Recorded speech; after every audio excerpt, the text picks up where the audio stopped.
Present day. Present time.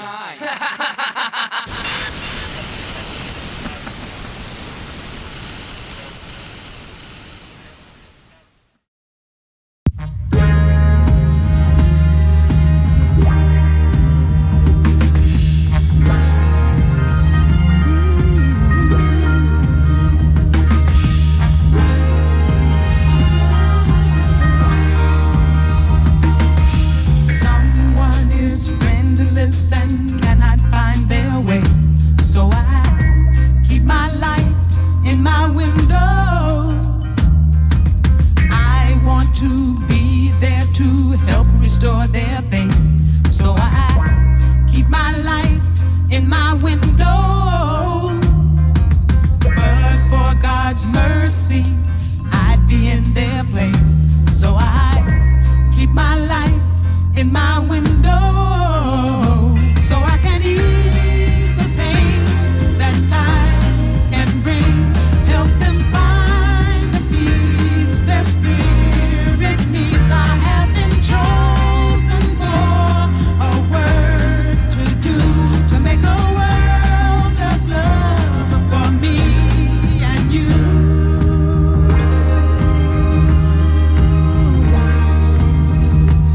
Some call me foolish to lend a helping hand, but I'll keep my light in my window.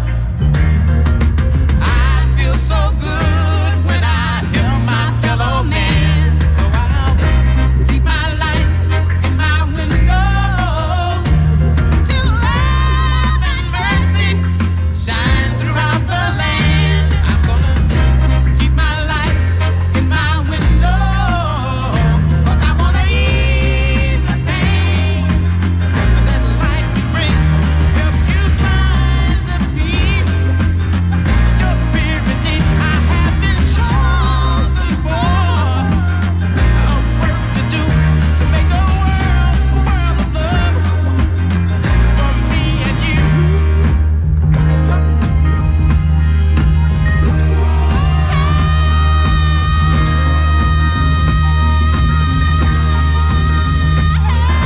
Ease your pain,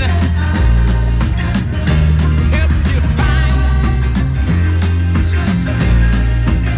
I have been chosen, yes I have, to make a much better world.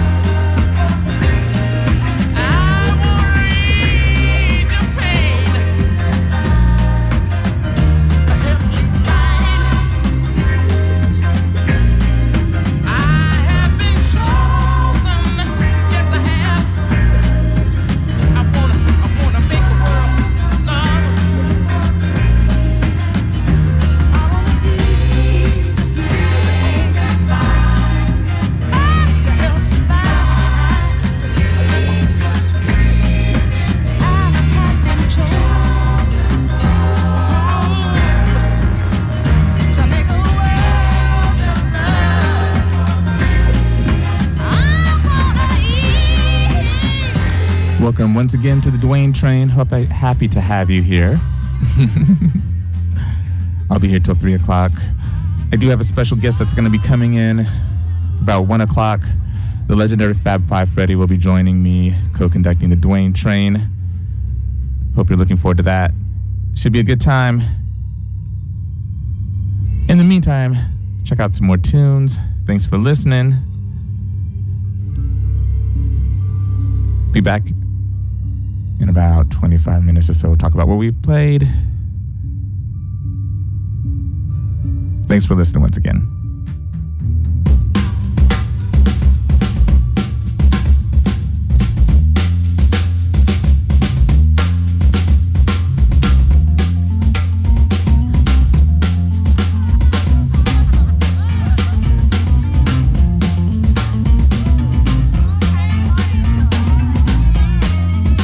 We're gonna get real blind and party all night long. I say we ain't gonna stop until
the day you're going to drive me out of my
children.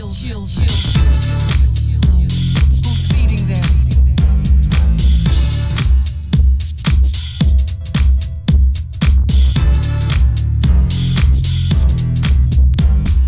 Feeding the children. Who's feeding them?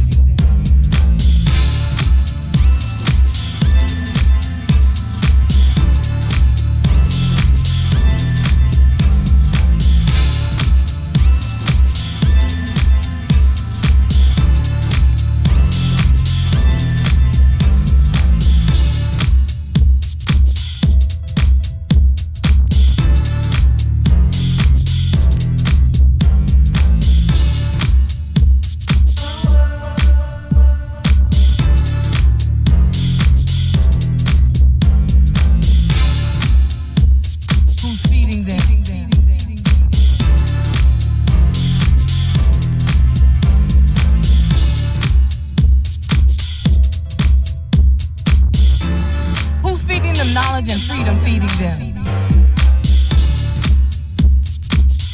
Who's feeding them purpose feeding them?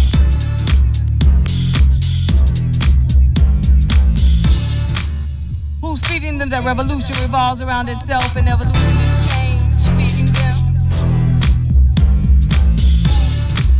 Feeding the children. Who's feeding them?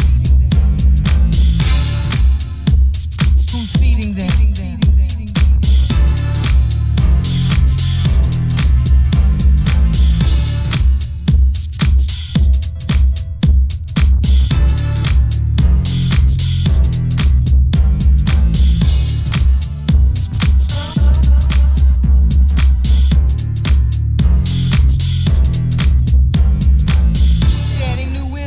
Elders, often said but seldomly embraced. Out of the mouths of babes come wisdom, and wise ones see sun and earth and love and feeding the children, feeding the children. Who's feeding them?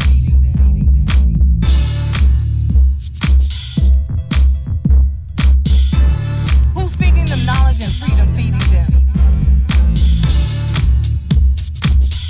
Who's feeding them purpose feeding them?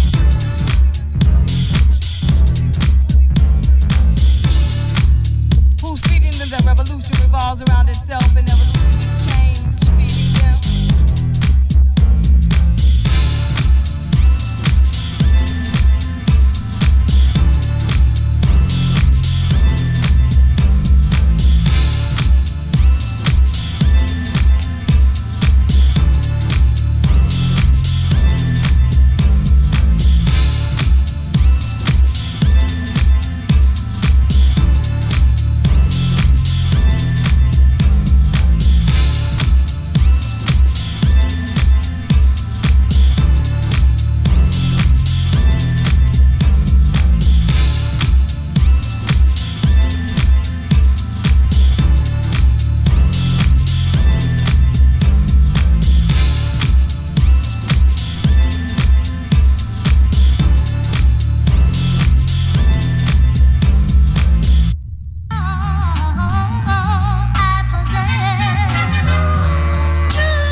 Hello once again.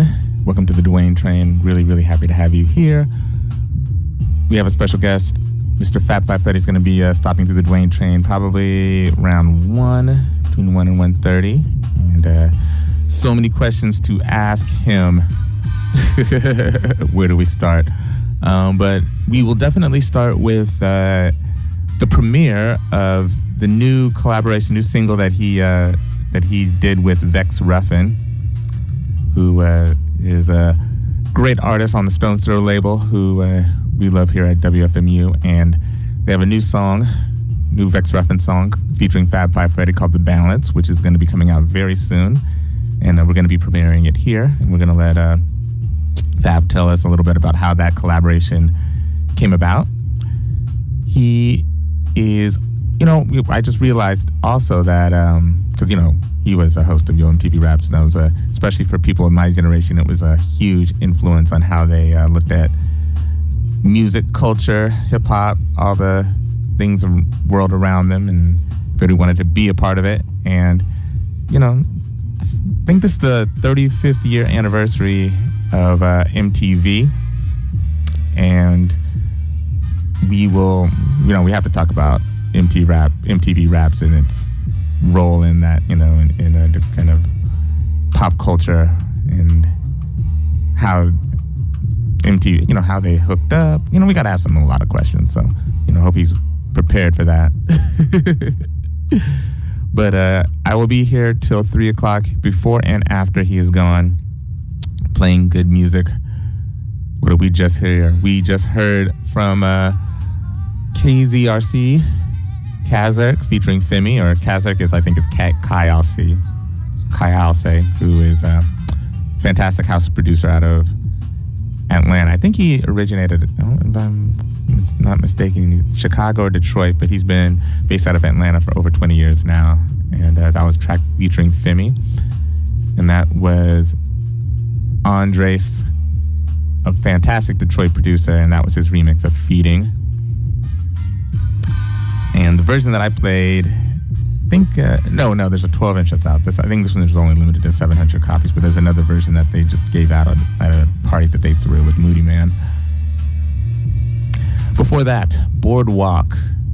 It's kind of like the mellow, kind of West Coast dream pop band that Stone's Throw released their debut album about 3 years ago. And they've been doing like a series of remix 7-inches and singles that are connected to that record, and that was a fantastic remix that Scotty Royal, my fault, of their first single, I'm to Blame. Before that, we heard JT. You can figure out what the J and the T stands for. And the track that I played was My Love, the Mo Anando remix. That is, as of today, unreleased, but I believe that there's going to be a release date coming soon, probably for the fall. Before that, a solid gold 7-inch record store day release from 2014. That was the great D'Angelo doing a cover of one of my favorite Prince B-sides, She's Always in My Hair, 14 Karat remix. And then before that, one of my favorite albums of the moment by the hilariously named Suff Daddy, SUFFDADDY. Whether you think it's a horrible name or kind of a fantastically funny, brilliant name like I do, one thing that can't be disputed is the album Bird Songs is a really, really good record, really pleasant album for the summer. It's on the Jakarta Records label, and I played the track Pagni. Last week I played a track with that featured Mayor Hawthorne, and yeah, check it out. It's a good album. I think he actually put the whole thing up on his SoundCloud page, so if you have any inclination to kind of, check it out before buying, which you should, if you like it, support the artist, then go to the SoundCloud page and check it out. It's good stuff. Before that, DJ Catalyst, Girl, I'm Going Back, and really good re-edit, 7-inch sort of release from the Bastard Boots label. Big shouts out to Aaron from Bastard Jazz for lacing me with that. Love playing it. Before that, Buddy Cantrell, really rare raw funk that Egon and the boys at Now Again have decided to re-release on 7-inch to make it just a bit cheaper for all of us, even though those 7-inches are going for money now too. You can't win. You can't win with this vinyl quote-unquote revolution going on. Everything's rare. Thank you, Kat in Chicago. Because Kai's from Detroit. That's what I love, the Acu playlist. Y'all are so smart, all the Duane Train listeners. You keep me on my toes. I thank you for that. I ain't too proud to get called out when I'm putting out some information that's not quite 100%. Thank you for keeping me in line. I need that. And then before that, Betty Davis, a track called Hanging Out. And Light in the Attic put out a collection of some of the early demos that Betty Davis did circa 1968, 1969 when she was living in New York City. And I think she was either just starting to get involved with Miles Davis or was already married to him. But really interesting stuff. You can kind of see her kind of like trying out new things. One thing that remains, when you listen to even the early stuff, is that she kind of knew her way around a groove. She was like very, very kind of, she was kind of on point with her timing. And she still had a good voice. It wasn't distinctive yet, but you could see that it was getting there. Of course, you know the rest. 4 years later, she ends up in San Francisco. With any luck, she might get picked up, stepping out in her I. Miller shoes. Debut album featuring Larry Graham, Greg Errico, her boyfriend at the time, Sylvester, Pointer Sisters, stone cold classic material. And my friend Ari, who's actually commented on the Accu playlist as well, he mentioned that not only should I, after playing that, he said, "Oh yeah, what about that killer live Betty Davis stuff from 1975 that was floating around?" And goes, yes, I actually forgot about that. Thank you, Ari. It is true. I should be playing more live Betty Davis music. There was a recording from, I think, when Betty Davis and her band were touring touring Europe in 1975. They were touring for the Nasty Gal album, and somehow on SoundCloud, the early days of SoundCloud, someone found a recording of their set from that time period, and it's fantastic. I was able to get that before they shut that down, but yeah, you're right. I should revisit that and share that with this new generation of Duane Train listeners. And then we started it all off with one of my favorite songs of all time, Casted and Majors. They did one album on Motown, a very cool sort of spiritual, conceptual soul record. And I think everybody from Alice Russell to Marvin Gaye and Diana Ross and Philip Bailey, they've covered that song, Keep a Light in My Window. New York Community Choir did a really cool disco funk soul cover of it. Eruption did a really good disco version of it. Fantastic song. And I think, who was it? Yeah, I can't remember if it was Caston or Majors, but I know one of them produced all those great solo Eddie Kendrick records from 71, the ones that had Girl You Need to Change Your Mind, Date with the Rain, all that stuff on there. So yeah, really happy to share that with you. And like I said before, Fab Five Freddy will be stopping through. He'll be premiering his brand new song, the new single that he did in collaboration with Vex Ruffin, and we'll talk to him a little bit more about how that came to be, and then get into the history of the legendary Fab Five Freddy, and we'll see how long we can keep him here. Thank you for listening.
the beach to put my feet in sand. And I'm bringing sand. Fly never die, Peter Pan, allegiance plan.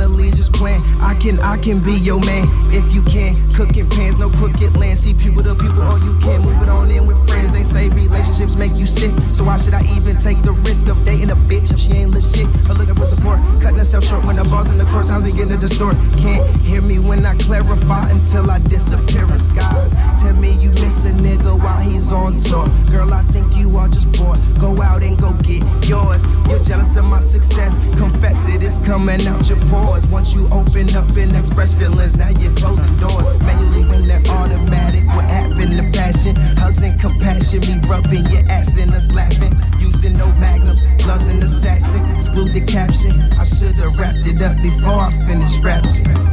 You send my life into summer I can't describe. So many details. You send my life into somewhere I can't describe. So many details. You send my life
listening to WFMU East Orange, WMFU Mount Hope, and Rockland County at 91.9 FM and online at WFMU.org. This is the Duane Train.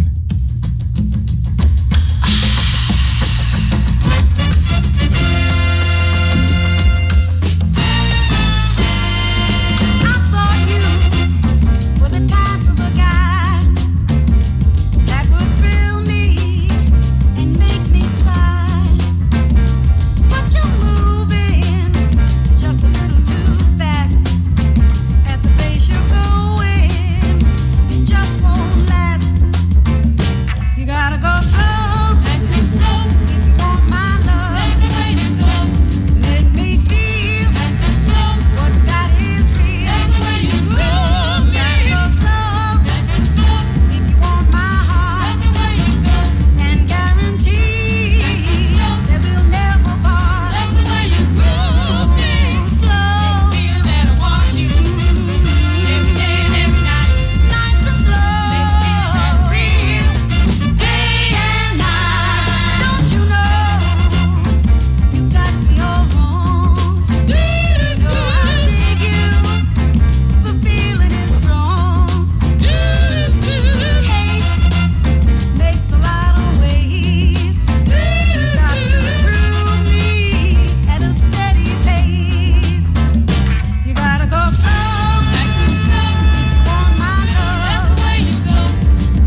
now not so long ago, when I thought our love could never turn cold.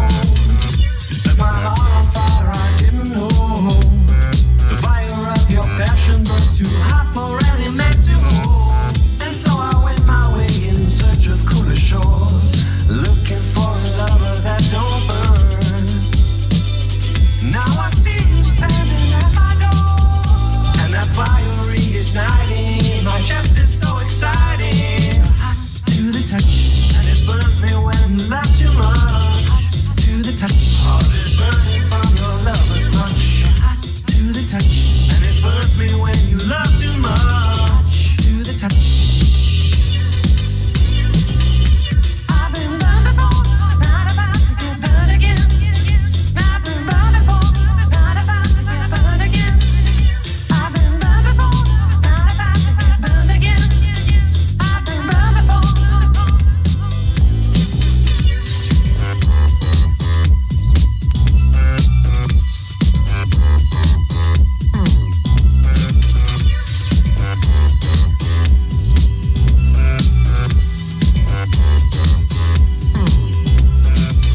How many times now have I watched you go, only to return when you need someone to burn? But it's so hard for me to tell you no, even when I think all of my movies have been turned.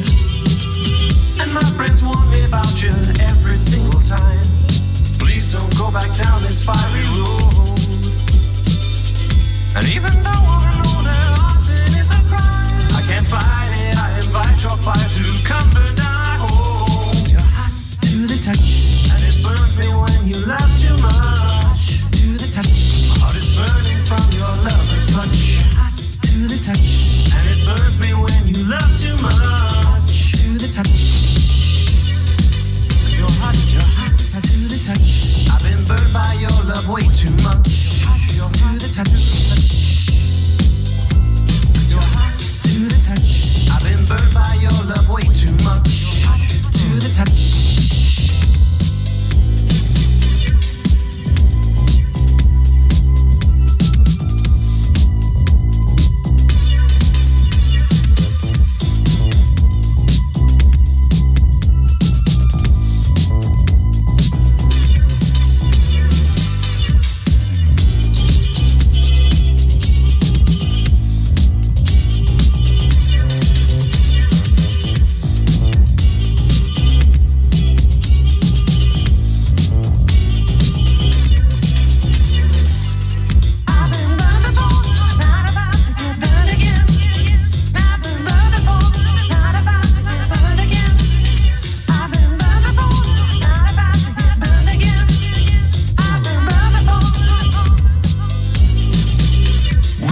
food in your mouth. And hunger taught you how to live on your own with all of your hopes and doubts. I've watched you climb every rung of that social ladder. Now you're a big celebrity, VIP, life of it, and money don't matter.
getting tired of being sick and tired.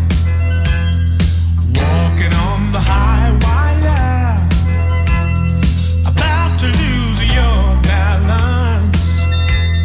It's over, you've been told, but don't listen 'cause it's not so.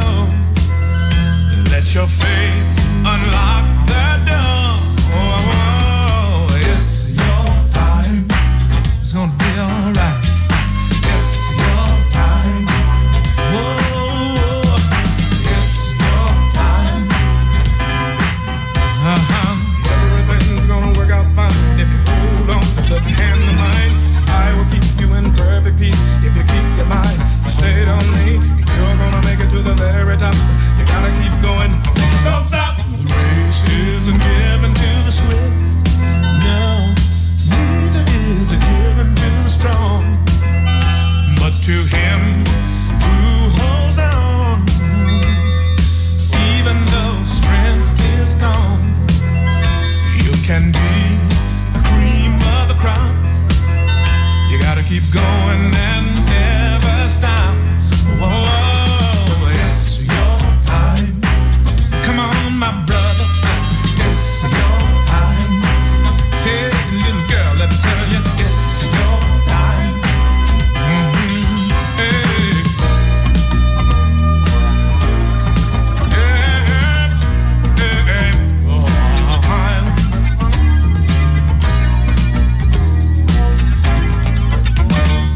You can't get ahead sitting down.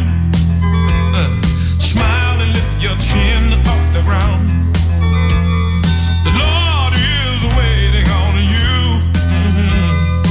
Tell him what you want him to do. He'll supply your every need. Even in times like these, you gotta know that it's your time. Whoa, it's your time. Your ship has come in. It's your time. It matters not who's president. What matters most is who's resident in you. It's your time. Hey, it's your time. Oh yeah.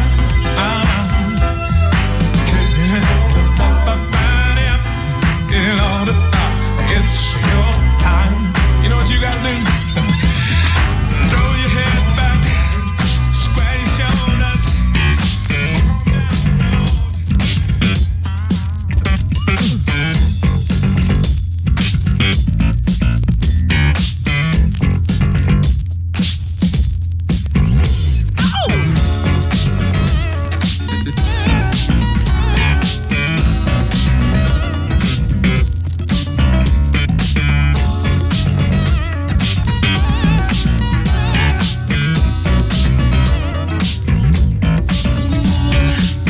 The way you touch me, girl, sends chills down my spine.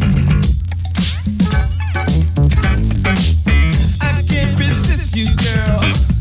You're blowing my mind, baby. I'll just do anything to have you for myself. I don't want to share you, girl, with no one else. Because I like what you're doing to me. To me, I like it, I like it. What you doing to me? What you doing to me? I like it, I like it. What you doing to me? Oh yeah, baby. What you doing to me? I like it, I like it. What you doing to me? What you doing to me? I like it, I like it. What you doing to me? The way you touch me, girl, makes me wanna. I ain't gonna say that. You are the one for me. I have no doubt. You really move me, girl, like no one else can.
You are listening to the Duane Train. I'll be here till 3 o'clock. Everyone will be here. My special guest, Fab Five Freddy, is in transit. He's on his way. He should be here any minute now, but we're going to talk a little bit about the new song that he has coming, the collaboration he did with Vex Ruffin, a song called The Balance. We're going to premiere that here. Chit chat a bit. Hope you're enjoying yourself. Having a good time playing some music for you. Keep it here.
was graduating from the University of Pennsylvania. I fell in love when I saw her, made me wanna pick up a brush and become a painter. I had to thank the maker for hearing my prayer. Looked her up and down, said, I'll take her. She was fly. I could see her wings with my eye. Claws clutching my heart. Oh me, oh my. No need to wonder why. See, I cried. Her body was a burger with the onion in my eyes. Hello, hi, hey, is what I wanted to say. I'm a versatile lifesaver MC. Please walk this way like Aerosmith and Run DMC. We together today. Hey, favorite things, just a few of my favorite things. These are a few of my favorite things, just a few of my favorite things. These are a few of my favorite things, just a few of my favorite things. These are a few of my, just a few of my. These are a few of my, just a few of my favorite things. Another one of my favorite things is the music. When they hit my eardrum, my ill mind just lose it. Take me to a higher level, like KRS-One and Lauryn Hill. I dig deep with my shovel, from hip-hop to heavy metal. Grant Green to Les McCann, so I never settle. I be king, like a Duke Ellington swing. You know how we do, peace to BB Queen. And Jazzin' Over, and Jehovah. Bugs in the attic, Jamiroquai, and Earth, Wind, and Fire. It's a rare earth, put your little feet in the dirt. Prepare your soul for the masters at work. The music make me take a look. It's like my ears read books when I'm listening to Step and Whoop. And even though they life over, I still love the way saxophones play by John Sims or Grover C. Favorite thing, just a few of my favorite things. These are a few of my favorite things, just a few of my favorite things. These are a few of my favorite things, just a few of my favorite things. These are a few of my, just a few of my. These are a few of my, just a few of my favorite things. Now food is a favorite, sex is a favorite, lemonade is just one of my favorite juices. One of my favorite books is The Alchemist and the Tales of a Fourth Grade Nothing. Now some of my favorite movies, The Goonies, Last Starfighter, Color Purple and Coffee. My favorite cartoons range from Silverhawks, G-Force, Voltron and Looney Tunes. Pumas are my favorite shoes. My favorite mood is when I'm happy but I got the blues. My favorite move was coming out my mama's womb. My favorite space is the vocal booth room. Favorite DJ, the Cash Money Maker. Favorite place to chill, land of Jamaica. My favorite vision is super. My favorite purchase is words because I don't need a proof of. Favorite thing, just a few of my favorite things. These are a few of my favorite things, just a few of my favorite things. These are a few of my favorite things, just a few of my favorite things. These are a few of my, just a few of my. These are a few of my, just a few of my favorite things. Yeah. One of my favorite things is ice cream, you know what I'm saying? Chocolate, cookies and cream. One of my favorite things, you know, it's hip-hop music, you know what I'm saying? I love it to death, man. It's one of my favorite things. One of my favorite things is my mom, man. You know what I'm saying? Shout out to my mom. Definitely one of my favorite people in the whole wide world. Just a few of my favorite things.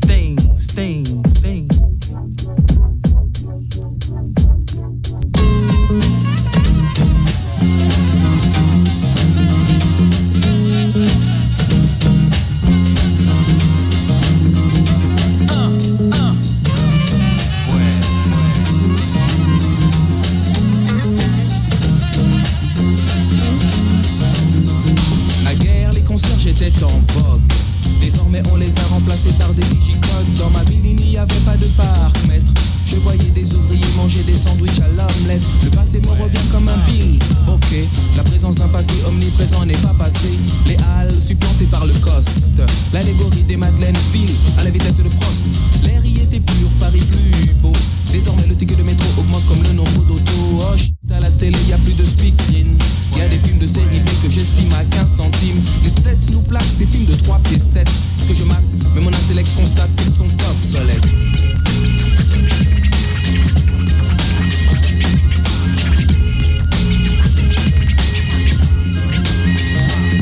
Obsolète mais stylé, la phrase qui suivra. L'homme qui capte le mic et dont le nom possède double A. La variété statique solar, l'arbalète qui pique cette dick solité à little élite.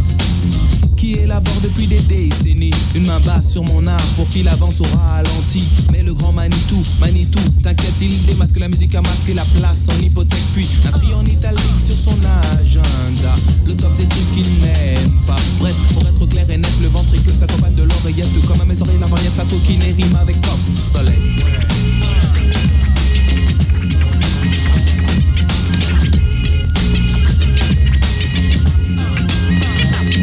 Obsolète est aussi l'allumeuse qui portait des barésies et empestait le patchouli. Pour des services rendus, elle me dit je te paye en nature et je reste stoïque quand elle me tend des confitures. Ceci est oublié quand au mois de décembre, elle me téléphone et me dit passe me prendre. Bref, j'en abuse avec délectation. Douce comme de l'hydromel, je suis en affection. Puis me glisse, m'immisce entre les cuisses, lisse de la miss, ses yeux se plissent et elle dit stop ton vice. Je suis comme une balle, elle joue le rôle d'une raquette. L'endormeuse, allumeuse, te prend pour une starlette. Mais sache que dans les cinémathèques, des presque calipettes, des huettes sont classées dans les séries B au rayon obsolète.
Tracks on the wax, the DJ selected, fresh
walk, walk, walk by.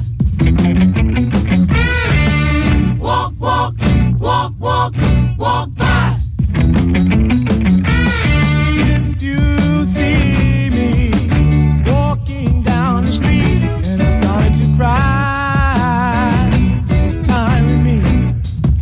Hey, everybody. If you see me walking down the street, I start to cry.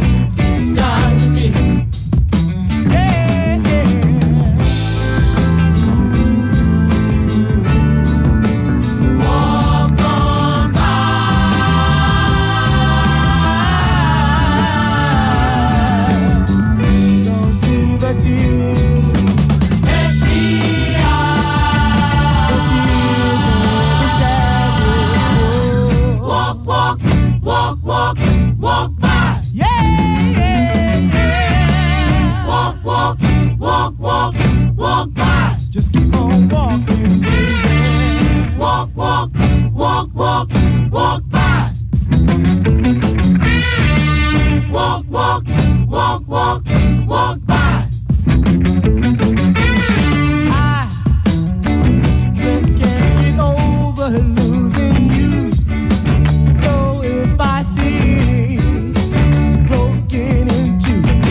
listening to WFMU East Orange, WMFU Mount Hope, in Rockland County at 91.9 FM and online at WFMU.org.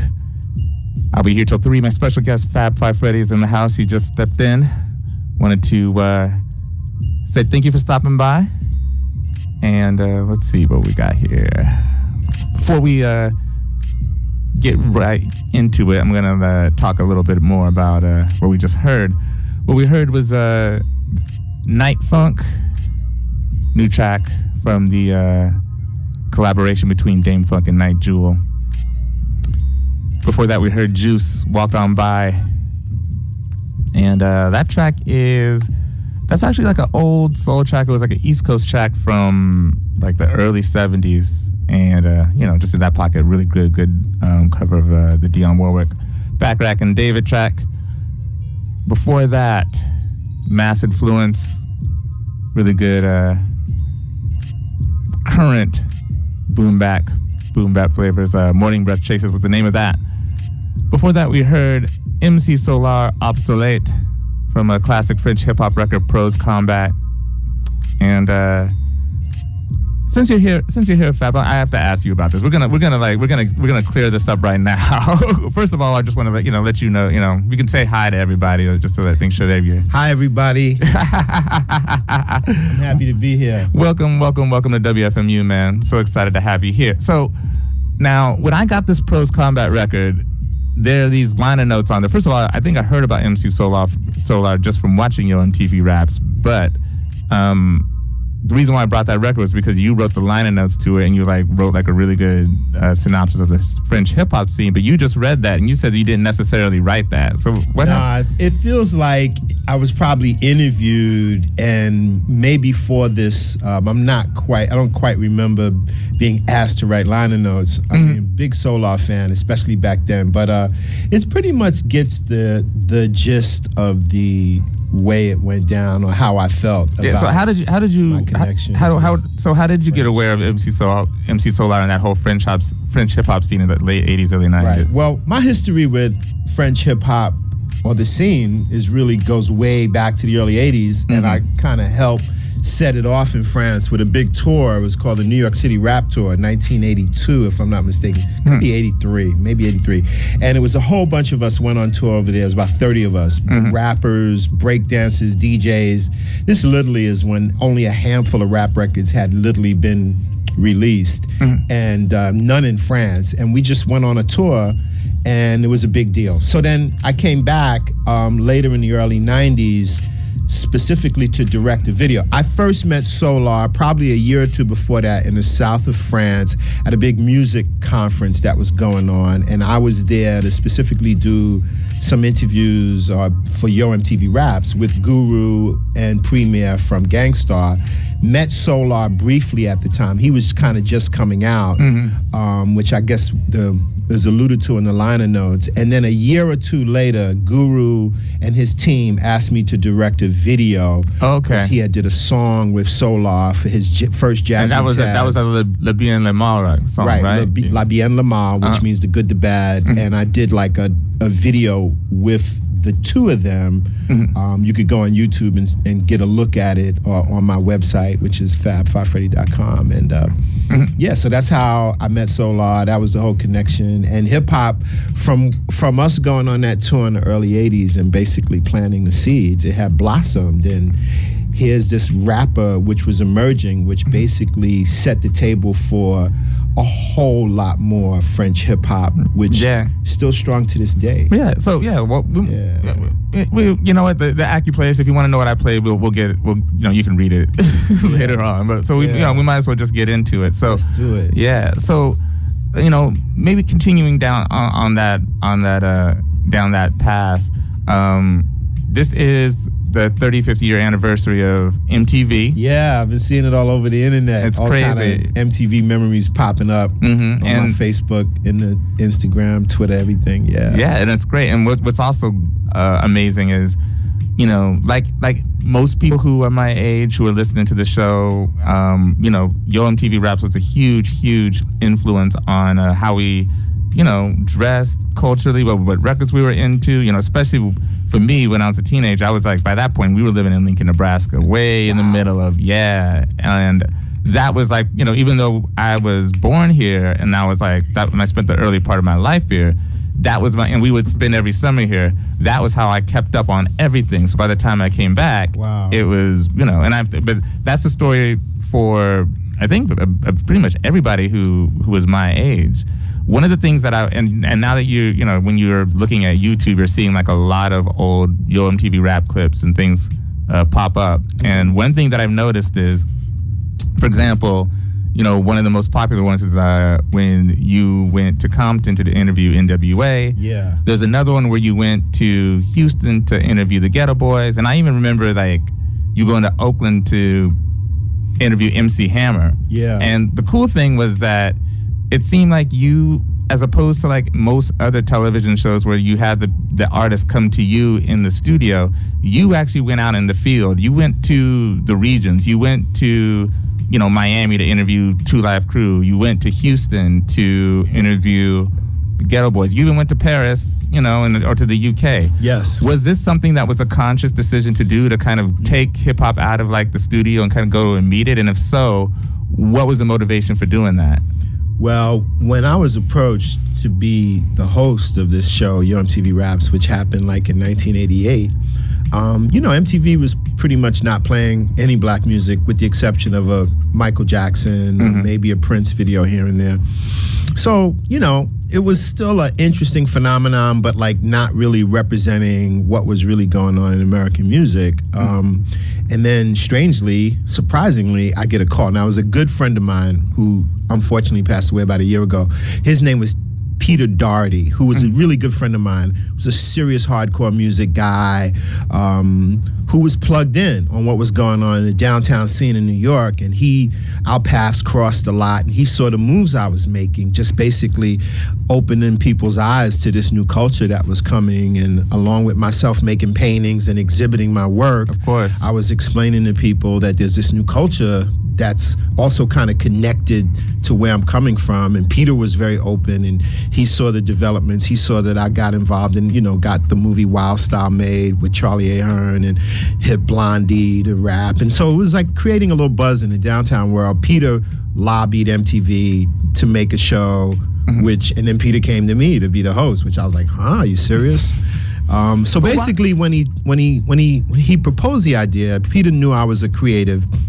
He said, Fred, what would you like to do? What do you think would make you comfortable? So all the VJs on MTV at that time used to be cooped up in a studio with these crazy backdrop images keyed in behind them on a green screen, and they would be on for hours at a time and playing a lot of music that wasn't really my favorite. So I was like, you know what? I don't want to be like cooped up in a studio in that kind of way.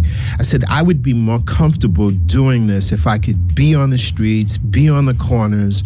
If a DJ was making records in his basement, I wanted to go there. And as well, because it was going to be a national show, I'm like, well, we should travel now to show that it's not just something that was born and happening in New York. It was happening in other places. So that was exciting, and my natural sense of curiosity was like, let's go and check out this group in Miami, Luke. And as other things would develop in other parts of the country that were beginning to make noise, we were like, let's go. And then so the concept was like, there was no other VJ, no other MTV personality doing anything like this at the time. So it gave it a fresh look. It made me more comfortable that I wasn't in the studio like the other VJs on the channel. And then I got to go and be with people and show images that were connected to where the artist was from. That was one of our signature things. So when we went to Compton to interview NWA, like their first time on TV, it was like, well, let's show America Compton. So we start off. That was intense, man. Yeah, we start off at the Welcome to Compton sign, and then we hop in. We rented a flatbed truck. That's what I remember the most about that episode, because you were on that flatbed truck, and they were like rolling by, and they were pointing out like all the gangbangers that were like, and the cops. It was breaking it down. That was crazy to me, but it was amazing because that's what got me excited, because I was a teenager, and that's when that's what gets you amped, because you're like, because there was definitely like a New York centric vibe to it, but the fact that you could like go to Houston and you know, I was in the Midwest, so those are all the records that people were excited about anyway. So for you to like come, you know, the Ghetto Boys in the Fifth Ward. Yeah, and there were people who, that was exciting and for what me was, too. Yeah. That's got to be crazy, you know. It was real crazy. Some real good stuff happened. I tell you a funny story about the Ghetto Boys show. I was really concerned about how do I interview these two people of normal height and then one very small person, and I was kind of in my head, how am I going to do this? So typically when I'd get to interview a group, they'd be kind of nervous. And, oh my God, here's this guy that we see on TV.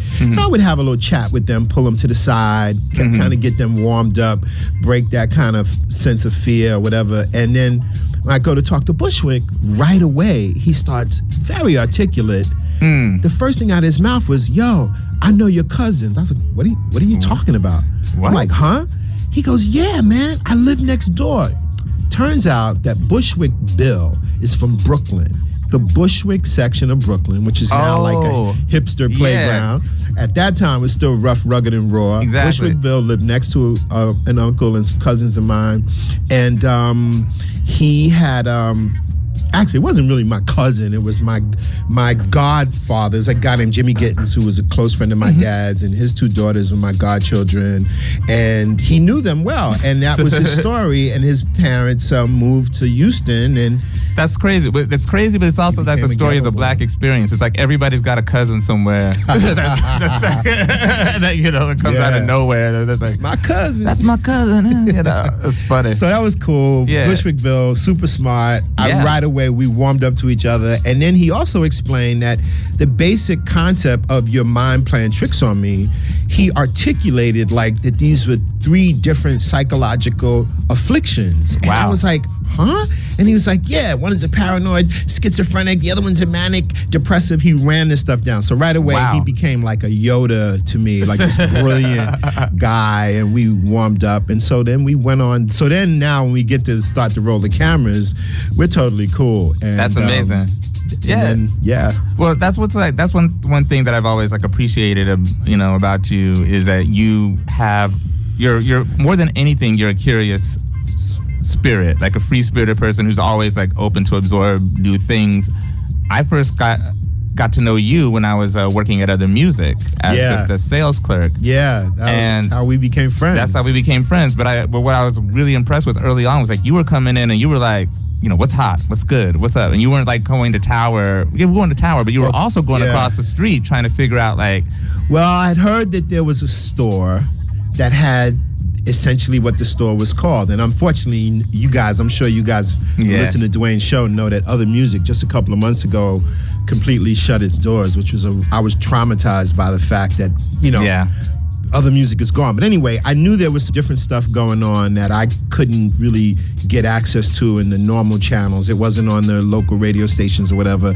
But I knew there was something different going on that had hip-hop kind of sounds, but people were doing something different. The one group I knew about was Portishead. Right. So I knew that there was other stuff in that zone, and a friend of mine, I think could it have been Monica Lynch that first? It could have been Monica. Monica actually just shouted out on an Acu playlist. So yeah, she's a dear friend of mine. Monica was the key creative force behind Tommy Boy Records. And anyway, I go down there, and you were there, and I right away went up to you and said, yo, like, I know there's other stuff happening. I don't know what it is, but I know this one group. And you began to pull records, and you talking about the different records you turned me on to was almost like, I mean, when I'd go back and play these records, I was like, oh my God, this is exactly the way you explain them. And I thought, it was almost like you were a perfect version of liner notes for these other songs that I all love. So then we became friends because I would come back and I'd be like, Duane, you know what I like? Give me some stuff. That's actually really, really nice to hear. I appreciate hearing that. Yeah, that's how we became friends. Because back then, you also lived near me in Harlem at the time. And I'd sometimes come by your house on Sundays, and we'd hang out and talk music, and you'd play other stuff for me. I remember the very first time that I think I had just gotten Dilla Donuts and Ghostface Killer's Fish Scales had just come out. Yeah. And then you came over to the house. I think it was like maybe like a day, like the Monday before it came out. And I remember we like, you know, Yeah. hit the vape, and then like listen to it. And what's cool is I remember one of the things that happened when you were, one of the records that you really kind of latched onto when you were coming into other music was Quasimodo, which is was Madlib's first solo record. And I remember you were just knocked out by it. Yeah. And it kind of ties into like what brings you here today. Because exactly. Because through you turning me on to that, you were DJing. Well, the cool spot where the cool DJs that really were doing different things, it was a place called APT. Right. In the what's now known as the Meatpacking District. But the Meatpacking District was just starting to rage with all kind of boutiques and upscale restaurants, but it still had a funky edge. And APT was like a place where cool DJs could just play great music. Yeah, and that's where like Bobito was playing there, Theo Parrish was playing there. We had a party called Negro Clash, which you hosted. I came down to do that. And who else? Rich Medina, who I became good friends with. You would just, if you understand music and understand what really good DJing is, these were the people that played at other music, which pretty much was a bar. APT, I meant to say APT, at APT, not other music. I'm getting it all twisted, but and it was just a bar too, right? Yeah, it was just like a bar. It wasn't really quite a club. It was just like a bar. And through that, I got turned on to a lot of music and a lot of cool people.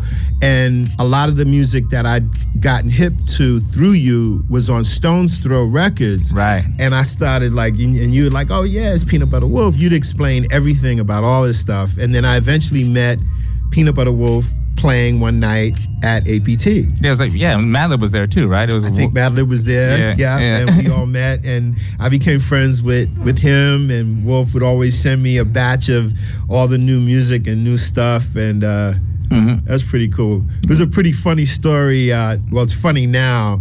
I'm really good friends with Melvin Van Peebles, who's the legendary, like, just complete genius that started the whole blaxploitation film era by his film Sweet Sweetback. And man, and all of his records, like, there was like Sweet Sweetback, and then there was well, Sweetback was a movie. That was a movie, but the soundtrack, Earth, Wind and Fire did it. Earth, Wind and Fire did the soundtrack, correct. And then Melvin created a lot of music back then up until now. He still makes music.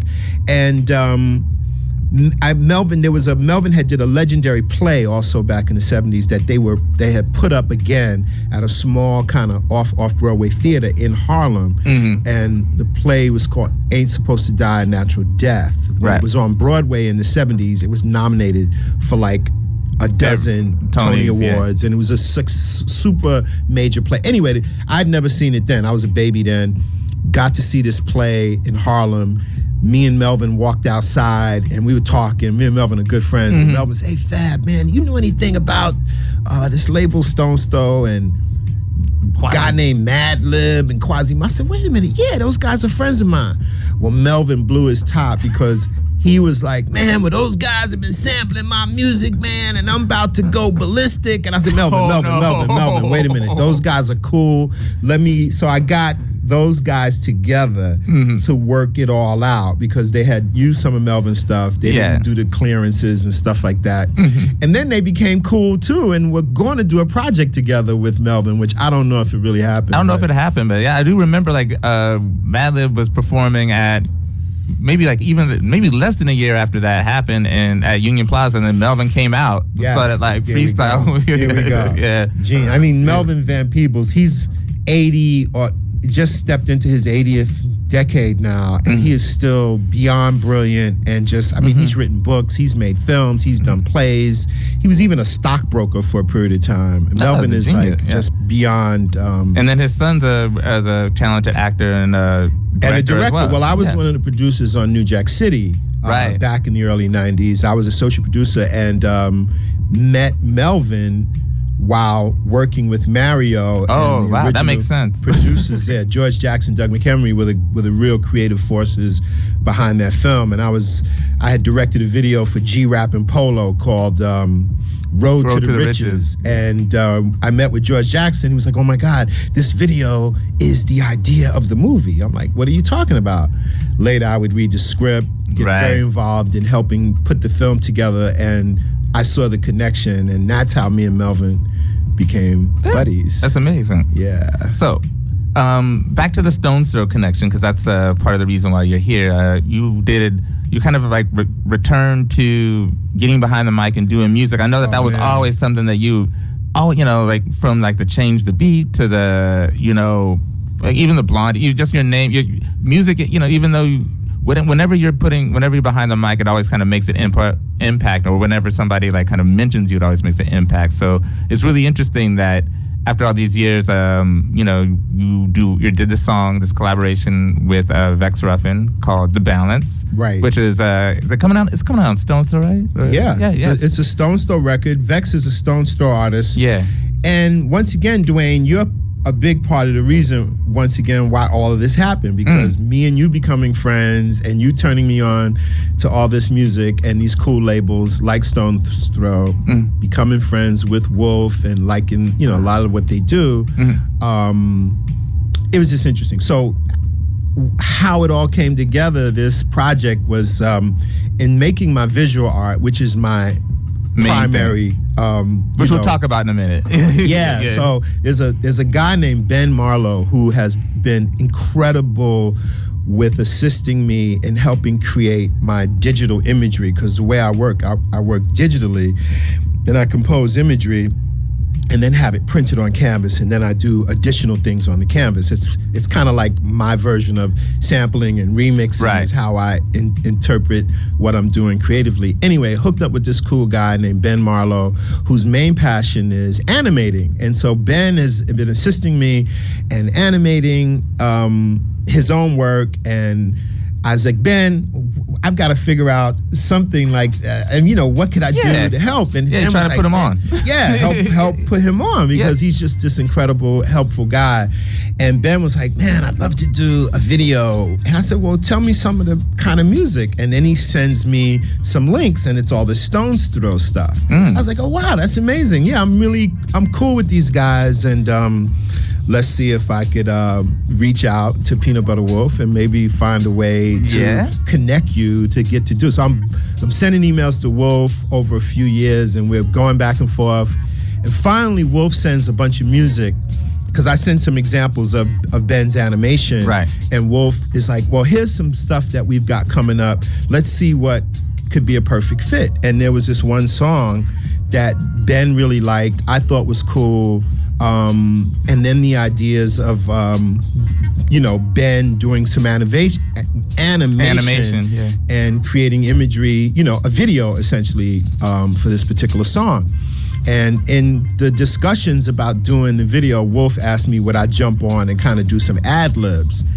And I was like, wait a minute, pretty slick move, Wolf, but I'm not trying to, do this. But playing the record, I really like the record, the attitude, the way Vex kind of flows on this song. He's kind of like singing, if you will, a little with a big shout out to Vex Ruffin. Vex Ruffin, real cool. And so as I listen to this record, I have the track for a couple of months, and then I decide, wait a minute, why don't I just jump on something? Now, once again, a lot of times, because I've done a lot of different things and I'm very associated, for obvious reasons, with the development of hip hop and rap music and whatever, people assume that that's a big thing that I do, when it's not. I mean, it's been 20 literally like 30 years. I mean, it's been a long time since I went into the studio, and I only did it a handful of times, along with creating the original music for the Wild Style film. Right.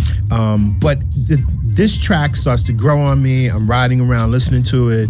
I get some assistance from one of my young Harlem homies, Larry Love, who kind of gives me some advice on some things that I could do. And I'm not trying to rap, but I want to get on this record and say something along the flow and flavor of this particular song. And so there it is. Yeah, man. So this record, this is going to be the debut. This is the first time anybody would sound like a handful of us have really. It's the first time it's going to be on like air internationally. So I'm honored and happy that you actually chose this show to do it.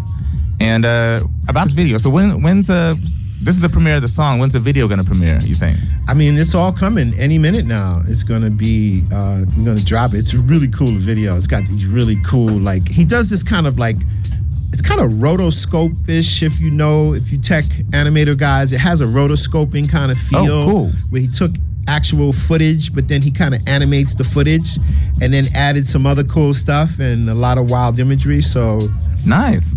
It'll be it'll be out. Well, wow, man, congratulations, man. I mean, that's so cool. And what, and we'll talk a little bit more later, because I really want to talk to you about kind of, how you kind of like, I guess your philosophy, or like, or if there's a formula, how you kind of stay kind of in the pocket and current, but and also I wanted to talk a little bit more about you kind of like history. That's your real history. It's all the visual art, and you have so much to say. So yeah, we're gonna do it. Once again, it was cool with me that this record and the ideas grew out of my art making process. Right. So this, once again, is a part of that in a very significant way for me in terms of how I feel emotionally about the balance. Excellent, man. And that's a great segue. You are you are the master. So here it is, Vex Ruffin featuring Fab Five Freddy. The Balance premiered for the first time here on the Duane Train. Thanks for listening. This is an emergency. Pay close attention. Feel this.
Vex Ruffin featuring Fab Five Freddy, The Balance.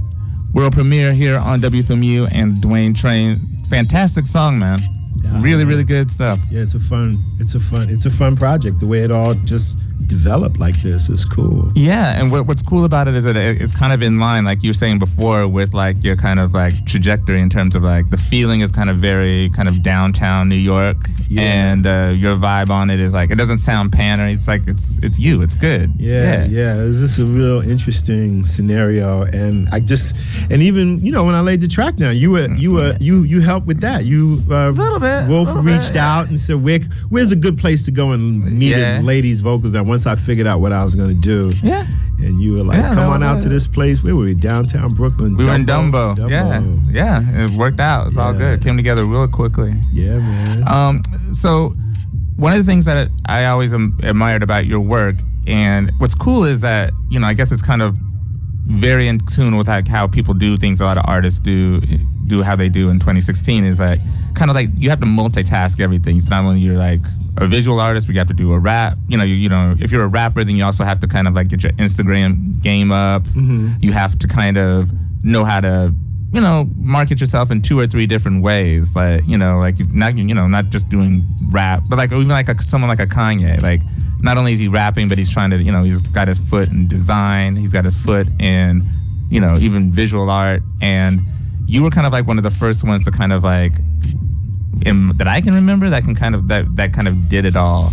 So take us back to like, I guess when you were 18, 19 years old and you're kind of, in Brooklyn. And what was it, something that was kind of planned, or what came first? Was it the visual art that came first, or was it It was the thought process that came first. Okay. And it's a reflection of the kind of environment I came up around. I had blessed to have had a lot of very intelligent kind of creatives around me. Max Roach was my godfather, the legendary bebop jazz drummer, and my dad had a bunch of friends that were plugged in to everything culturally, everything political, everything kind of just going on around the world. So that's a lot of that stuff rubbed off on me in ways I didn't know. And then looking at art, used to cut school, go to museums around the city, and then the idea of being an artist hit me. And then the idea of being an artist at the time was a transition from being like a graffiti vandal to then looking at what I was doing as this could be art. And now I want to be an artist, and I want to be an artist in the sense of artists that I had discovered in museums around New York and had read about. Pop artists, abstract expressionists. I go all the way back to people like in the Dada movement. Wow.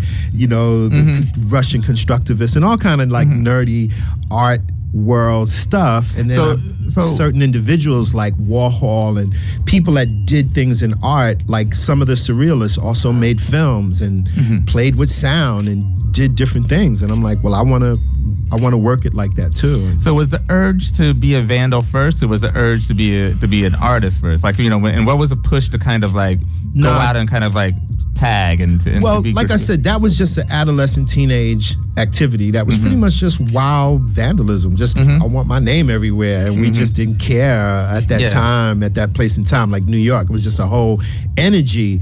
But graffiti began to develop more complex ways of being made. The artists just developed, and at a point I looked at what was developing, and then I looked at pop art, and I saw like a connection. We were both inspired by like popular culture, which is comic books, advertising, things that are all around us everywhere. Right. So, and I wanted to synthesize those things. And what was interesting is like, I know everybody, who listens to the show knows about, your best friend, rest in peace, Jean-Michel Basquiat.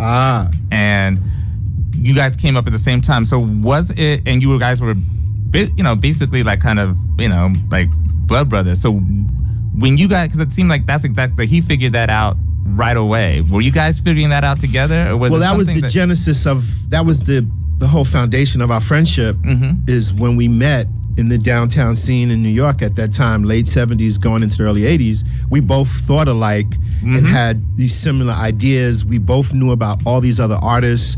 We're both obviously black, from Brooklyn, so many similarities, different styles and flavors, but we connected on so many things. And it was like, wow, you're trying to do this too. And it was like, we're going to make this happen. by any means necessary. Like we gonna jump into some film. We gonna dabble with some music. We gonna do all of this stuff, and like, why not? Let's write. Let's do it. And so we started plowing ahead and watching each other's back and helping each other. And what was interesting to me was that you guys were actually doing things neck and neck. Like, I had, when Downtown 81 came out, that was a revelation to me, because I thought that, the fact that he was doing that in 81 and then Wild Style came out in 83, and you guys were, kind of neck and neck, kind of figuring out, saying like, oh, this is the link between them, visual art, movies, and go ahead. No, exactly. In fact, Wild Style was in production at the same time that Downtown 81 was in production. Wow. Also, Henry Chalfant was also making the film Style Wars, which is a documentary on graffiti, because we all were seeing and hearing what each other was doing. Downtown 81 was key because when I became a part of the like downtown new wave culture, Glenn O'Brien, who had a underground TV show, TV Party, right? Glenn O'Brien's TV Party, was best friends, and co-host of his show was Chris Stein from Blondie. I met all these guys, and they became like mentors and supporters of myself as well as Jean-Michel. Like, they were the first people to buy paintings from me as well as Jean, which was Chris Stein and Debbie Harry from Blondie. And I was like, let's make a movie. So we were like, let's do these things. But primarily, we were just doing them for our own kind of downtown scene and for the kids uptown, Bronx, Brooklyn, outer boroughs that knew about hip hop.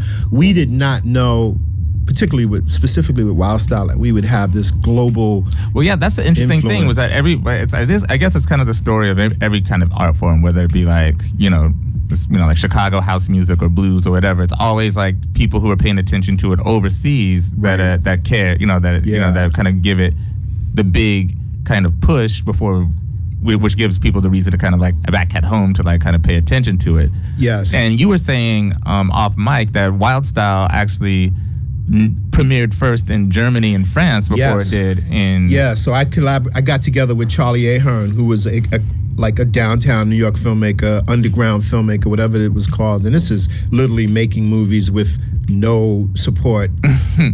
I mean, a little bit of grant money here and there, but essentially like no budget filmmaking. And we went around, Charlie and I got together. I pitched these ideas to him, met at a big art show, which was a legendary show called the Times Square Show in a former, basically it was a former whorehouse. Whorehouses in Times Square back then were called massage parlors. But there was a former one, the guy that owned the building was a friend of the arts, and he had let these artists just completely take over, and the show was a big sensation. The first week the show opened, it was on the front page of the Village Voice. I was like, man, I want to be a part of the show, and I went down and met some of the people that organized the show, and then they invited me to be in the show. Me and Lee did some pieces on the outside. I hung paintings on the inside. Met Charlie Ahern, started working, and we went around shopping the ideas to all these like sources to get some kind of funding, some support. And they was looking at us like, what? Are you crazy? Like hip hop, rap? What are you talking about? Because none of this stuff had blown up yet. Yeah. So then Charlie, we go over to Europe, and with our same pitch, and German television, channel called ZDF, gave us a nice chunk of money, and then the fourth channel in London. And then when we went back to some of the people in New York, they were like, oh wow, people are taking you serious. So they got involved, and we were able to get the movie made. Wow, it's amazing. But that European thing for me, I always, growing up and having like people like Max Roach around and hearing these stories, my dad and his friends would always talk about how these guys were much more accepted, not as a marginal kind of thing. They were accepted as great musicians and great artists in many European cities. And I thought, well, that kind of connected to that story, that they looked at what we were talking about, this new culture, which once again was just beginning to peek its head out. And it was also fresh, and it was a new perspective on on American life. Yeah, and it was only going on in New York for the most part. And so we were able to make this movie, which is interesting that it was the idea that I proposed to Charlie, was to show that these things were all linked, which essentially they really weren't. People doing graffiti, which were all different kids in the city, all not we're all not a part of rap music, right? And vice versa, and everybody breaking wasn't necessarily into graffiti. It was just, I saw it as something that was linked. Well, that was interesting too, because when I was like a kid growing, like just really, really small, I always in New York, I always thought that like, all those things were separate. But when you went to, but the only time when they were all connected was in film. And I could understand because it looked cool. It was all good. It looked really great. I mean, it looked amazing when you had the graffiti on the wall with the break dancing and you hear the hip hop behind. It's like, and it's all New York.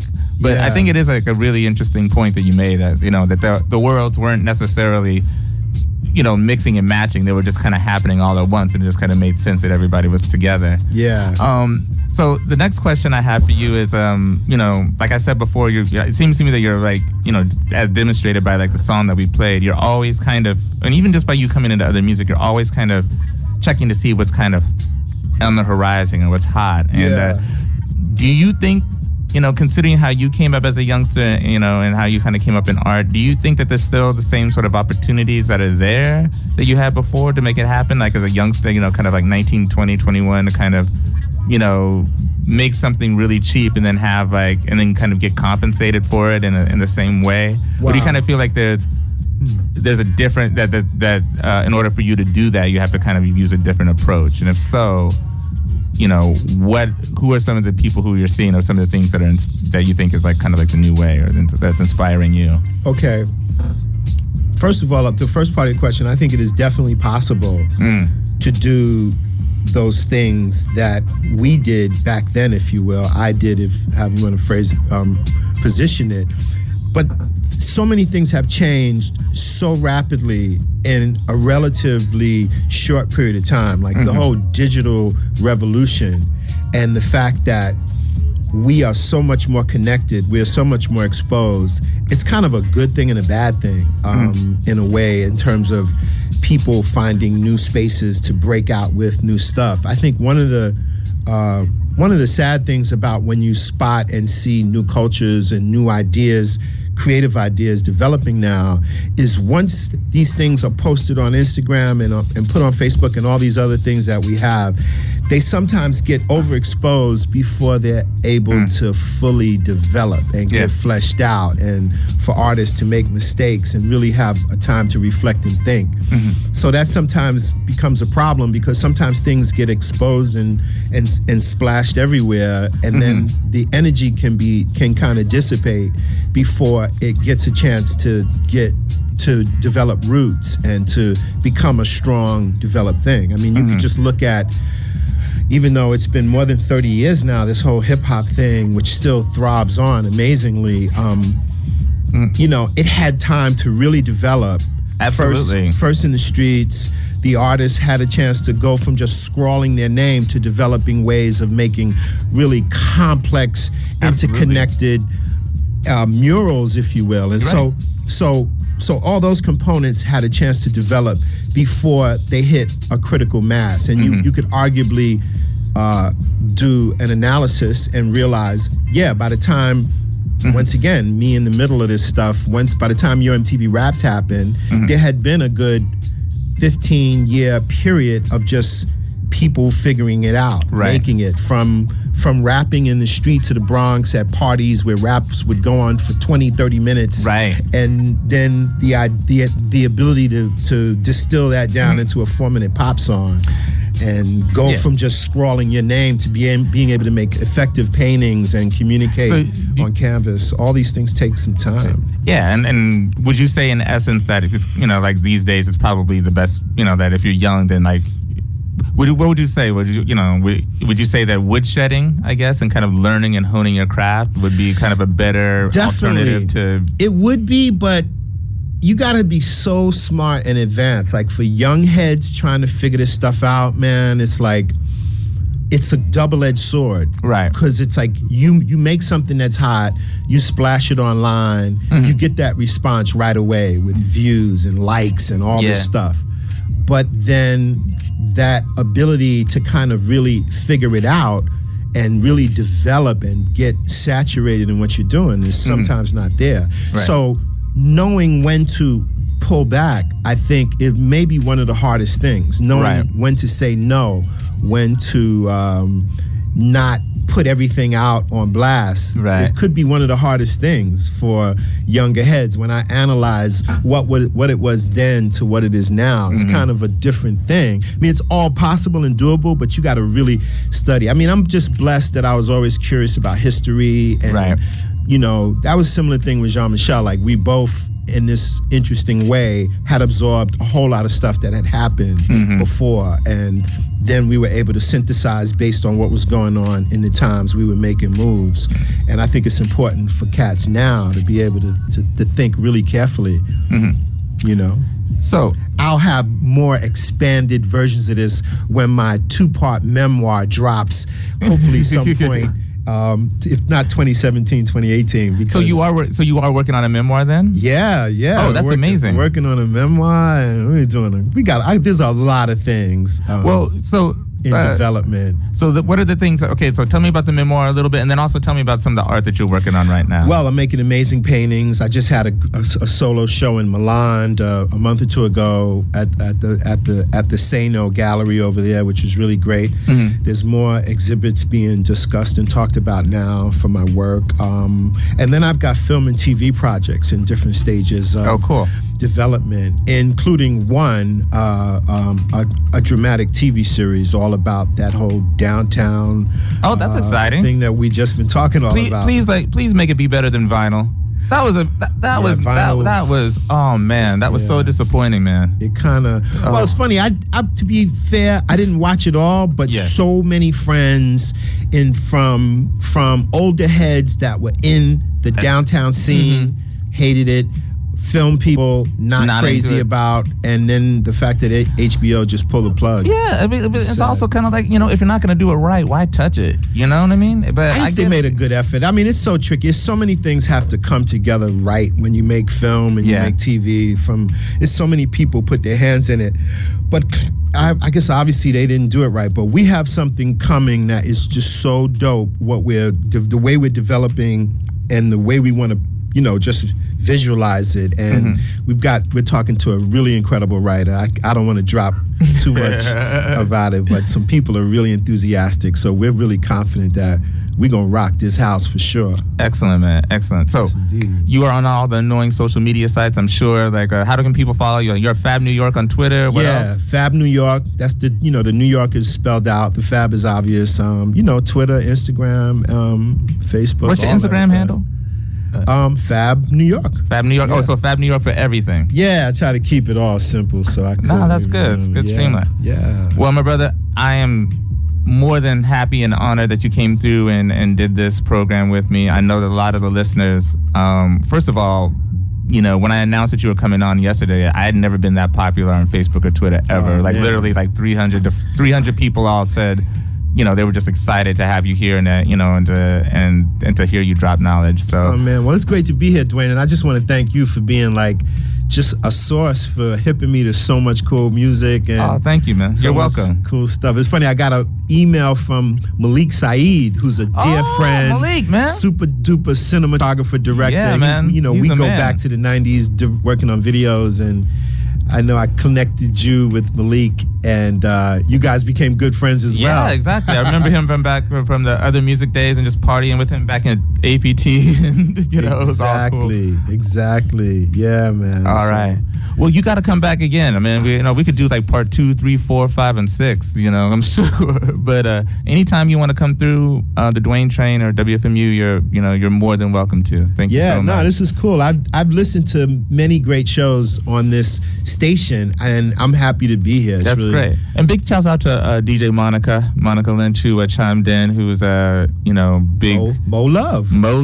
Yeah. And big friend to me and to Fab and WFMU. So Erwin is here. He's going to take you here till 6 o'clock. You are listening to WFMU East Orange, WMFU Mount Hope in Rockland, Canada, 91.9 FM, and online at WFMU.org. That'll do it for me. I'll be here next week.